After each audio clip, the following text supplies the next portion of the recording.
참 마음이 무겁습니다. 국회에서 추경을 얘기한 것이 1월입니다.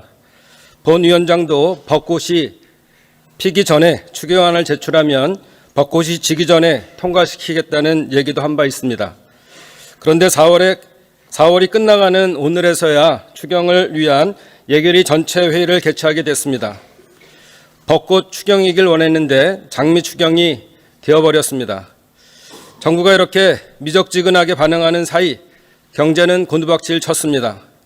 1분기 경제 성장률이 마이너스 0.2%로 역성장의 수렁에 빠졌습니다. 그동안 우리 경제를 받치고 있던 수출마저 트럼프발 경제 쇼크로 위태롭습니다. 올해 1.5% 경제 성장률도 위태롭다고 합니다. 걱정이 많습니다. 이번 추경안이 경제 성장의 마중물이 되어야 하는데 정부가 제출한 추경안에 아쉬움이 많습니다. 우선 규모가 너무 적습니다. 그동안 30조 이상의 추경을 얘기해 왔는데 고작 12조에 불과합니다. 12조 추경으로 역성장 흐름을 전환시킬 수 있는 물꼬라도 틀 수 있을지 걱정됩니다. 내용 면에서도 걱정이 있습니다. 전략적 산업 육성을 위해 AI 예산은 들어가 있는데 그 규모가 2조 원에 불과합니다. 미국과 중국은 800조를 투자하겠다고 하는데 우리의 투자액은 이에 비하면 세 발의 피입니다. AI는 GPU로 대표하는 하드웨어 확보도 중요하지만 AI를 활용하여 K 컨텐츠를 육성하는 사업도 중요합니다. 그런데 이 부분 예산은 반영되지 못했습니다. 또한 블록체인 기술과 활용이 향후 중요한 분야가 될 전망인데 그에 대한 투자는 줄어든 상황입니다. 확대할 필요가 있는지 심사 과정에서 검토되어야 합니다. 특히 미중 무역 전쟁으로 히토류 등 광물 자원 확보는 첨단 산업 발전을 위해 중요한 문제인데 이번 추경에 1,900억 원이 편성되었습니다. 조금 더 증액할 필요가 있습니다.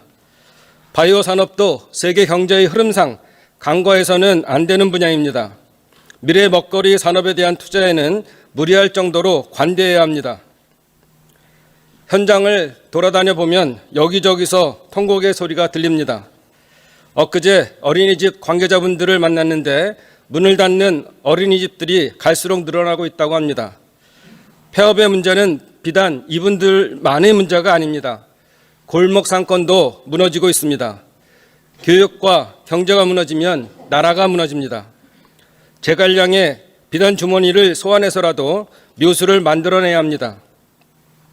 그러기 위해 민생과 경제에 실질적인 도움이 되도록 더 확대해야 할 예산은 없는지, 더 시급한 예산은 없는지 위원님들께서는 꼼꼼히 살펴봐 주십시오. 정부도 우리 위원회 심사에 성실하고 적극적인 자세로 임해주시기 바랍니다.